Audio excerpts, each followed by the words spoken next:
محترم دوستوں، بزرگوں، بھائیوں، اس دنیا میں اللہ تبارک و تعالی نے ہمیں آخرت بنانے کے لیے بھیجا ہے۔ ہم دنیا کے لیے نہیں آئے، ہم اپنی آخرت کی تیاری کے لیے آئے ہیں۔ ہماری ضرورتیں پوری کرنے کے لیے اللہ تبارک و تعالی نے دنیا کا سارا نظام بنایا ہے۔ سورج، چاند، دریا، کائنات کا سارا نظام صرف انسان کی خدمت کے لیے ہے، اور انسان اللہ تبارک و تعالی کی عبادت کے لیے ہے، اور عبادت سے مقصود اپنی آخرت بنانا ہے۔ عبادت کہتے ہی اسی کام کو ہیں جو اس لیے کیا جائے کہ میرے مرنے کے بعد مجھے اس سے فائدہ ہو، وہ عبادت ہے۔ اور جو کام دنیا کے لیے کیا جائے، چاہے وہ کیسا ہی بظاہر نیک کیوں نہ ہو، وہ عبادت نہیں ہے۔ عبادت وہی ہے جو اپنی قبر آخرت مرنے کے بعد کے لیے کیا جائے۔ یہ الگ بات ہے کہ جب آپ اور میں آخرت کے لیے کریں گے تو اس کی برکت سے اللہ پاک ہماری دنیا بھی بنا دے، یہ پکی بات ہے۔ لیکن مقصود ہمارا دنیا نہ ہو، مقصود ہمارا آخرت ہو، اللہ تبارک و تعالی کو راضی کرنا۔ دنیا کے اندر اس محنت کے لیے اللہ نے انبیاء علیہ السلام کا سلسلہ حضرت آدم علی نبینا علیہ السلام سے شروع فرمایا۔ ہمارے نبی محمد الرسول اللہ صلی اللہ علیہ وسلم سے پہلے حضرت عیسیٰ علیہ السلام تشریف لائے۔ اب اس سارے سلسلہ انبیاء میں ہر نبی نے اپنے دائرہ کار میں، اپنے علاقے میں، اپنے زمانے میں، اپنی امت میں دین کی بھرپور محنت کی ہے۔ کسی ایک نبی کو بھی ہم اپنے مشن میں ناکام سمجھتے بھی نہیں ہیں، کہتے بھی نہیں ہیں۔ ہر نبی اپنے مشن میں کامیاب ہو کے دنیا سے گیا ہے۔ حالانکہ رسول اللہ صلی اللہ علیہ وسلم کی حدیث ہے کہ قیامت کے دن کچھ نبی ایسے ہوں گے کہ انہوں نے دنیا میں محنت اپنے اخلاص کے ساتھ اپنے دین کے لیے پوری کی ہوگی، لیکن کوئی ایک بھی قیامت میں ان کے ساتھ امتی نہیں ہوگا، کوئی ایک بھی مسلمان نہیں ہوا ہوگا، ایمان نہیں لایا ہوگا۔ اور بعض ایسے ہوں گے جن کے ساتھ ایک دو امتی ہوں گے، لیکن واحد میرے اور آپ کے پاک پیغمبر محمد الرسول اللہ صلی اللہ علیہ وسلم ہیں، جن کے بارے میں قرآن حدیث گارنٹی دے رہے ہیں کہ آپ صلی اللہ علیہ وسلم کے جتنے شاگرد بنے ہیں، جن کو ہم صحابہ کرام کہتے ہیں، جو گواہان نبوت ہیں، شاگردان رسول کریم صلی اللہ علیہ وسلم ہیں۔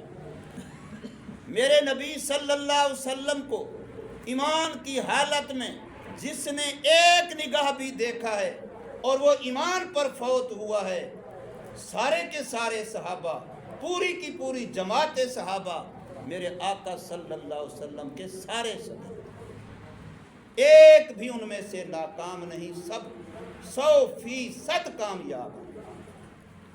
اور دنیا ایسا کوئی استاد نہیں دکھا سکتی جس کے سارے شاگرد پاس اور کامیاب ہوں، دنیا کوئی ایسا پیر نہیں دکھا سکتی جس کے سارے مرید کامیاب ہوں، دنیا کوئی ایسا امام نہیں دکھا سکتی جس کی ساری رعایا اور مقتدی کامیاب ہوں، سوا محمد کریم صلی اللہ علیہ وسلم۔ محمد کریم صلی اللہ علیہ وسلم اس دھرتی پر، اس دنیا، اس مخلوق میں وہ واحد ہستی ہیں جو ایسی کامیاب ہستی ہیں، ایسی کامیاب ذات اور شخصیت ہیں کہ آپ صلی اللہ علیہ وسلم کے جتنے حضور صلی اللہ علیہ وسلم کے زمانے میں امتی بنے، حضور صلی اللہ علیہ وسلم کے شاگرد بنے، حضور صلی اللہ علیہ وسلم کے مرید بنے، حضور صلی اللہ علیہ وسلم کے مقتدی بنے، حضور صلی اللہ علیہ وسلم کے اوپر ایمان لا کے آپ کے صحابی بنے۔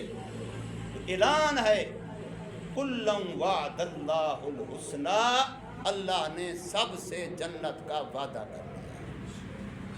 اولئک هم الراشدون، یہ سارے کامیاب، اولئک هم المہتدون، یہ سارے ہدایت یافتہ، اولئک هم المفلحون، یہ سارے کامل فلاح پانے والے۔ محمد الرسول اللہ، اللہ نے دعویٰ فرمایا محمد اللہ کا رسول یعنی میرا رسول ہے۔ والذین معہ، اور جو میرے محمد کریم صلی اللہ علیہ وسلم کے ساتھی بن گئے، فرمایا یہ حضور کے ساتھی، والذین معہ اشداء علی الکفار، یہ کافروں پر ان کے کفر کی وجہ سے جتنا سخت ہیں، فرمایا رحماء بینہم، آپس میں ایمان والے اتنا شیر و شکر ہے، کوئی فرق نہیں، بس ایمان والا ہے۔ انما المؤمنون اخوہ، ایمان والے آپس میں بھائی بھائی، انما المؤمنون اخوہ، ایمان والے سارے بھائی بھائی ہیں۔ اور ایک حدیث میں فرمایا گیا ہے کہ ایمان والے سارے ایک جان ہیں، ایک جسم ہیں، اور اس جسم کے کسی انگ کو، کسی عضو کو، کسی حصے کو تکلیف پہنچے تو سارا جسم اس تکلیف کو محسوس کرتا ہے۔ زخم تو انگل پر ہوا لیکن وہی زبان کر رہی ہے، آنسو آنکھیں بہا رہی ہیں۔ زخم تو انگلی پر ہوا لیکن نیند آنکھوں سے چلی گئی۔ زخم ہاتھ پہ ہوا لیکن ڈاکٹر کے پاس چل کے تو پہنچ جا رہے ہیں۔ تو گویا پورے کا پورا وجود اس درد کو، زخم کو، دکھ کو محسوس کرتا ہے اور اپنا سمجھتا ہے کہ جب تک یہ درد، تکلیف، دکھ ختم نہیں ہوگا، جسم کے کسی انگ، عضو، حصے کو آرام اور راحت نہیں ملے گی۔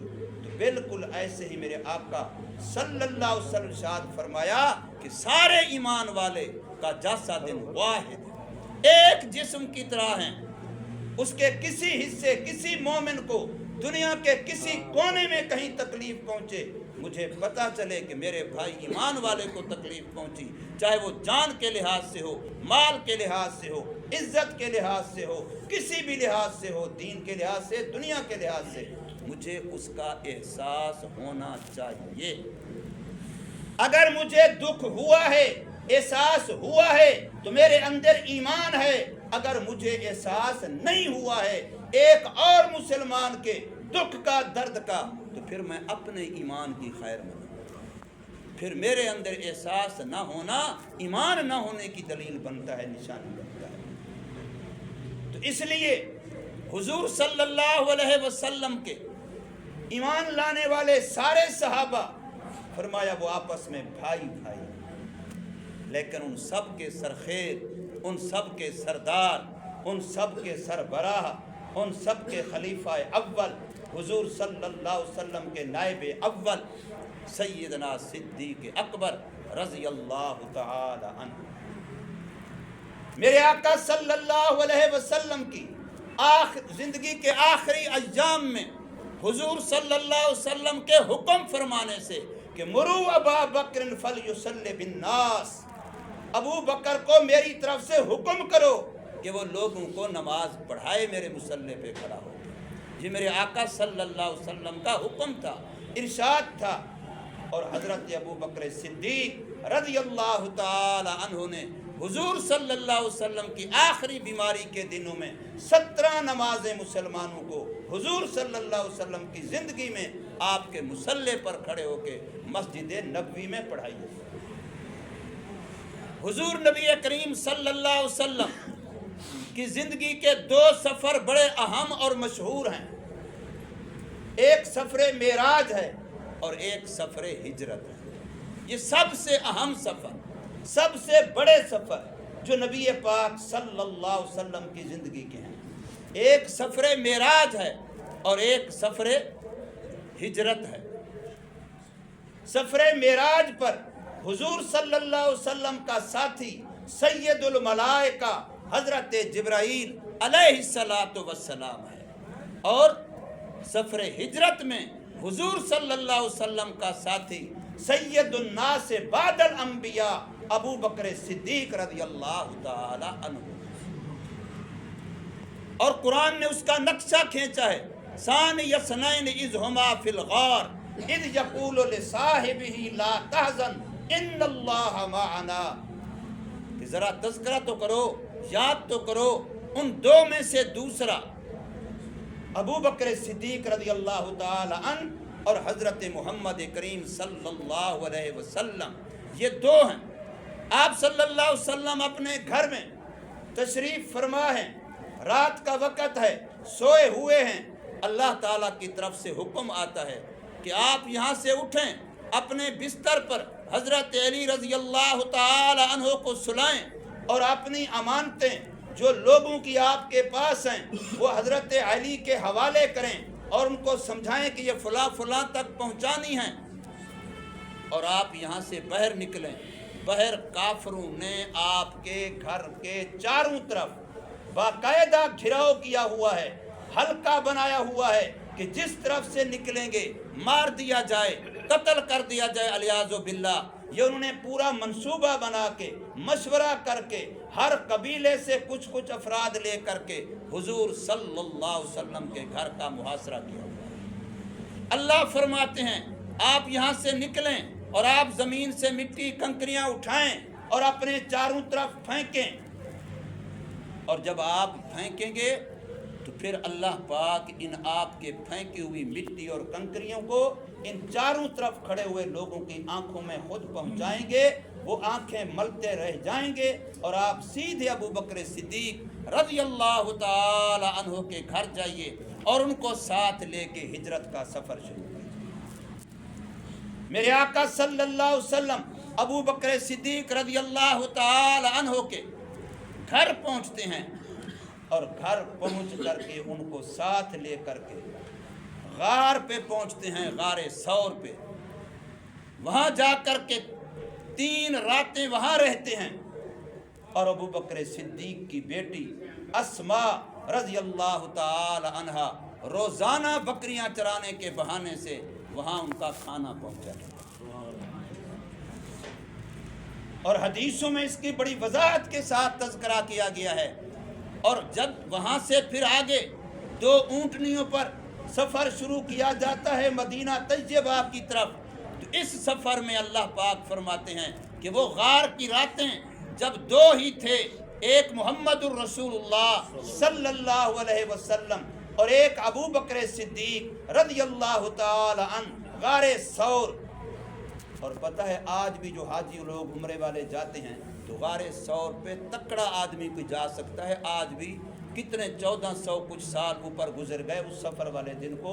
اس وقت تو کچھ بھی نہیں تھا، اب تو کافی ساری سیڑھیاں بنا دی ہیں، کئی ساری سہولتیں ہیں، پانی مل جاتا ہے جگہ جگہ پر.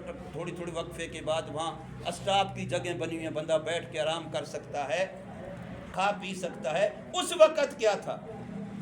جس وقت کہ اتنا خطرہ تھا کہ ابو بکر صدیق رضی اللہ عنہ نے فرمایا آقا آپ بیٹھ ٹھہر جائیں، یہ غار پتنی کتنے عرصے سے ویران پڑی ہے، اندر کوئی موذی کیڑا نہ ہو، کوئی سانپ بچھو نہ ہو جو آپ کو اذیت و تکلیف پہنچائے. آپ غار کے اندر جاتے ہیں، رات کا وقت ہے، کوئی روشنی کا انتظام نہیں ہے، کوئی بتی جل نہیں رہی، اندھیرے میں جاتے ہیں، اپنی جان پہ کھیل کے جاتے ہیں، حضور کے عشق میں ڈوب کے جاتے ہیں. اور جا کر کے غار کے اندر غار کو صاف کرتے ہیں. جو سوراخ بل نظر آتا ہے کہ شاید کوئی کیڑا، شاید کوئی سانپ بچھو ہو، ایک ایک کو اپنے کپڑے سے ٹکڑے کر کر کے ان کو بند کرتے ہیں. اور جب کپڑا ختم ہو جاتا ہے ابھی بھی کوئی سوراخ باقی ہے تو وہاں اپنا پاؤں رکھ کے حضور کو فرماتے ہیں آپ اندر تشریف لے آئیے. اور وہاں سانپ آپ کے اسی پاؤں پر ڈنگ مارتا ہے، ڈستا ہے، اور حضور صلی اللہ علیہ وسلم آپ کی گود میں آرام فرما رہے ہیں. آنکھوں سے آنسو بہتے ہیں، حضور کے چہرے پہ گرتے ہیں، حضور بیدار ہوتے ہیں. کیا ہو گیا ابو بکر، کیوں آنسو؟ فرمایا آقا سانپ نے ڈھنس لیا. فرمایا ایڑی ادھر کرو. حضور نے لعاب لگایا، سانپ کا اثر فوراً میرے آقا صلی اللہ علیہ وسلم کی لعاب مبارک کے اندر اتنا تاثیر ہے تو حضور کے اقوال مبارک میں کتنا تاثیر ہوگا. حضور کے ارشادات میں کتنا برکت اور خیر ہوگی، حضور کی سنتوں میں کتنا برکت اور خیر ہوگی۔ جس نبی کی تھوک میں اتنا اثر ہے کہ اگر کڑوے پانی کا کنواں ہے، پورا کنواں کڑوے پانی کا، میرے آقا تھوک ڈالتے ہیں تو آج تک میٹھا ہے، آج تک میٹھا ہے۔ خیبر کے موقع پر حضور فرماتے ہیں علی کو بلاؤ، میں نے اس کو جھنڈا دینا ہے اور لشکر کا امیر بنانا ہے، خیبر فتح نہیں ہو رہا، حضرت علی کے ہاتھ پہ فتح ہوگا۔ خبر ملتی ہے علی کی تو آنکھوں میں تکلیف ہے، ان کی آنکھیں ٹھیک نہیں، وہ تو خیمے میں آرام کر رہے ہیں۔ فرمایا بلا کے لے آؤ۔ جب تشریف لائے تو آپ نے اپنی لعاب مبارک آنکھوں پہ لگائی۔ حضرت علی فرماتے ہیں ایسے لگتا جیسے کبھی میری آنکھیں خراب ہوئی نہیں، اور پھر کبھی خراب ہوئی بھی نہیں ہیں۔ یہ برکت ہے کس کی؟ میرے اور آپ کے محبوب نبی کی لعاب مبارک ہے۔ تو جس نبی کی لعاب میں اتنا برکت ہے، جس نبی کی تھوک میں اتنا برکت ہے، اس نبی کی سنتوں میں کتنا برکت ہوگی، اس نبی پر درود پاک پڑھنے میں کتنا برکت ہوگی، اس نبی کے اقوال و ارشادات جو احادیث مبارکہ ہیں ان میں کتنا برکت ہوگی، اس نبی کے اسوہ حسنہ کو اپنانے میں کتنا برکت ہوگی۔ ہم غور سوچیں تو صحیح ذرا۔ ابو بکر صدیق رضی اللہ عنہ فرماتے ہیں ایسے لگا جیسے مجھے سانپ نے کاٹا ہی نہیں ہے، زہر ختم ہو گیا۔ اور پھر اس وقت سے لے کے پاکستان میں گزرے ایک مولانا عبدالستار سے، ساری زندگی انہوں نے صدیق کی تعریفیں کی ہیں، تو وہ باقاعدہ اپنے ہر جلسے میں پورے مجمع کو اعلان کر کے کہتے تھے میں صدیق کا نوکر ہوں، صدیق کے پاؤں پر سانپ نے ڈھسا تھا، میرے آقا نے لعاب لگائی تھی، لے آؤ کوئی چیز میں اپنا لعاب لگا کے دیتا ہوں۔ اکثر نمک پہ لعاب لگا کے دیتے، نمک کا جو بڑے بڑے پتھر کی طرح ہوتے ہیں ان پر لعاب لگا کے دیتے۔ کبھی سانپ کسی کے گھر میں ہو، یہ نمک چھڑکو سانپ نکل جائے گا، اور اگر کسی کو ڈھس جائے یہ نمک چاٹی کی لسی میں ملا کر کے پلاؤ، فوراً زہر ختم ہو جائے گا۔ کیوں؟ اس لیے کہ میں صدیق کا نوکر ہوں۔ آج تک بھی 1400 سال بعد بھی اس لعاب کا اثر ہے، اور سانپ کے زہر کے لیے وہ علاج ہے۔ تو میرے بھائیوں، حضرت ابو بکر صدیق رضی اللہ تعالی عنہ اس غار میں حضور کے ساتھ 3 راتیں اکیلے رہے۔ فرماتے ہیں میری گود تھی، حضور کا چہرہ تھا گویا ایسا تھا کہ میری گود رحل ہے، اور حضور کا چہرہ قرآن ہے، اور ابو بکر صدیق اس قرآن کا قاری ہے۔ حضرت عمر رضی اللہ تعالیٰ عنہ جن کو خود اللہ سے حضور صلی اللہ علیہ وسلم نے کعبے کا غلاف پکڑ کے مانگا تھا، جو مراد نبی ہیں، فرماتے ہیں ابو بکر میری ساری زندگی کی نیکیاں لے لے اور مجھے اس رات کے دیدار کی نیکیاں جو آپ نے 3 راتیں تنہائی میں میرے آقا صلی اللہ علیہ وسلم کی۔ اسی موقع پر حدیث میں آتا ہے ابو بکر صدیق سے کسی نے پوچھا کہ تجھے ساری دنیا میں سے کیا زیادہ پسند ہے؟ فرمایا آقا کا چہرہ ہو ابو بکر دیکھتا رہے، مجھے سب سے زیادہ پسند یہ ہے آقا تیری دید ہو ابو بکر کی عید ہو۔ تو اس لیے میرے بھائیوں، ہم اس محبوب نبی کے، اس لجپال نبی کے، اس شانوں والے نبی کے امتی ہیں، تو میرے اور آپ کی کیا بڑی شان ہے۔ ہماری بدقسمتی یہ ہے کہ ہمارے پاس دولت موجود ہے، خزانہ موجود ہے، لیکن ہم پھر بھی ادھر ادھر دیکھتے ہیں۔ قرآن موجود ہے، ہم کتابیں، اور حدیث پاک بخاری شریف کے میں نے یہاں ایک دن بیان کی تھی کہ قرآن کے ہوتے ہوئے کوئی مسلمان اور کسی چیز سے کہتا ہے میرے کان کو مزہ آتا ہے، تو یہ مسلمان اپنے ایمان کی خیر میں۔ قرآن کو سن کر کے جتنا مزہ آنا چاہیے کسی گانے بجانے میں وہ مزہ، کسی موسیقی اور سر تال میں وہ مزہ نہیں ہے ایمان والے کے لیے جو قرآن میں ہے۔ اس لیے جو فیشن، جو لباس، جو کلچر، جو تہذیب، جو تمدن ہمیں میرے آقا محمد رسول اللہ صلی اللہ علیہ وسلم نے دیا ہے، اس کو چھوڑ کے اگر ہم کسی اور کی طرف دیکھتے ہیں تو یہ ہماری بدقسمتی ہے۔ اللہ تبارک و تعالی ہمیں حضور نبی کریم صلی اللہ علیہ وسلم کی سچی سچی غلامی نصیب فرمائے، جیسا کہ صحابہ نے کی ہے۔ چاند کے لحاظ سے یہ جمادی الثانی کا مہینہ ہے، اس کی جو 22 ہے، آج اس کی غالباً کیا کتنی تاریخ ہے؟ 20 ہے کہ 19 ہے؟ 19 کے 20 اس کی 22 کو ابو بکر صدیق رضی اللہ عنہ کا یوم وفات ہے. اس حوالے سے میں نے ان کی شان کے بارے میں چند باتیں کی ہیں. اللہ پاک عمل کی توفیق. سنت ہے.